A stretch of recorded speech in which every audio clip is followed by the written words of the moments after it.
ముఖ్యమంత్రి గారు పాలేరు నియోజకవర్గం నుంచి ఇక్కడున్న కాంగ్రెస్ కార్యకర్తలు నాయకులతో నాకు వ్యక్తిగతంగా 3 దశాబ్దాల సంబంధం.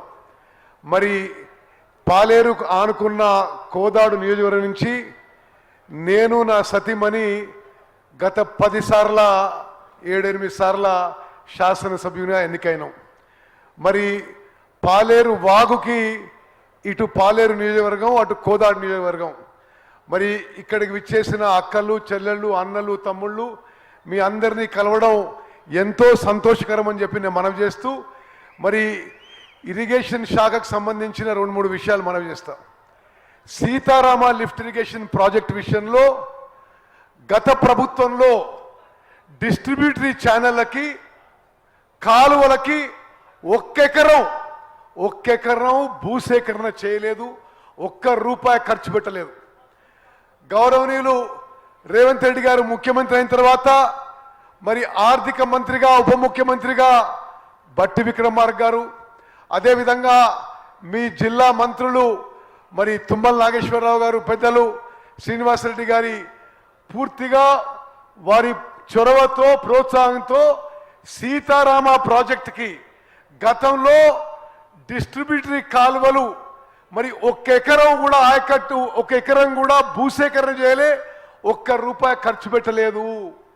సీతారామ ప్రాజెక్టుకి మరి ఈ భూసేకరణకి కాలువల నిర్మాణంకి మరి రివైజ్ ఎస్టిమేట్స్ కింద 13,000 కోట్ల నుంచి 19,000 కోట్లకి మంజూరు చేసింది మన కాంగ్రెస్ ప్రభుత్వం అని చెప్పి నేను మనవి చేస్తున్నా. గోదావరి నదీ జలాల ద్వారా ఉమ్మడి ఖమ్మం జిల్లాలో 6,80,000 ఎకరాలకి ఈ టర్ములో కాంగ్రెస్ ప్రభుత్వం ఈ టర్ములో నీళ్లు ఇవ్వడానికి అన్ని విధాలుగా వేగవంతంగా ముందుకు పోతున్నాము. మరి గత సంవత్సరంలో ముఖ్యమంత్రి గారిచే 3 పంప్ హౌజులు ఆన్ చేసినాం. ఈ మధ్య కాలం తుమ్మల గారు నేను 4వ పంప్ హౌజు తొందరగా వేగవంతంగా పనులు చేయడానికి ఫీల్డ్ విజిట్ చేయడం జరిగింది.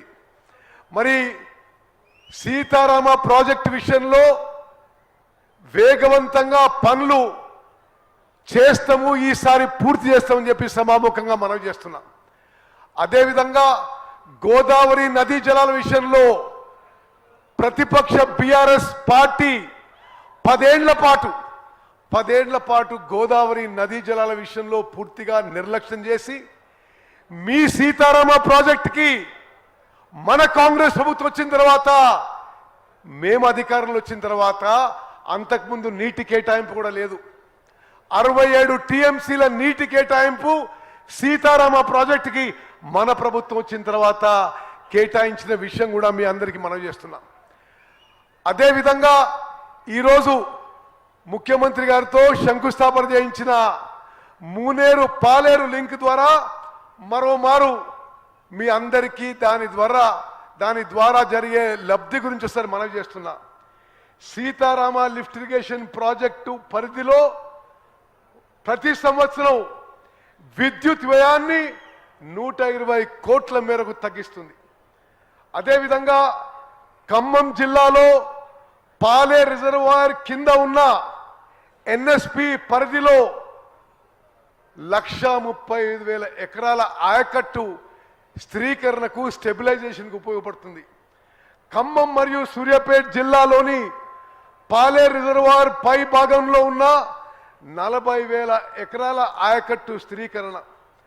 అదేవిధంగా పాలే రిజర్వాయర్ ద్వారా భక్త రామదాసు లిఫ్ట్ ఇరిగేషన్ పథకం DBM 60 ద్వారా SRSP ఫేజ్ 2 ఖరీఫ్ పరిధిలోని 76,000 ఎకరాల ఆయకట్టుకి అదనపు నీటి సరఫరా. మరి అదేవిధంగా చివరిగా మిషన్ భగీరథ పథకం కింద పాలేరు రిజర్వాయర్ నుంచి కేటాయించిన ప్రతి సంవత్సరం 4.7 టీఎంసీ తాగునీటి అవసరాలను ఖమ్మం, మహబూబాద్ మరియు సూర్యాపేట జిల్లాలకు అందించడం జరుగుతుంది. మిత్రులారా, పాలేరు నియోజకవర్గానికి ఈరోజు ఒక చారిత్రాత్మక మరి సందర్భం అని చెప్పి మనం చేస్తున్నా. ముఖ్యమంత్రి గారు శంకుస్థాపన చేసిన ఈ మూనేరు పాలేరు లింక్ పథకం ద్వారా 1 సంవత్సరంలో పూర్తి చేస్తాం.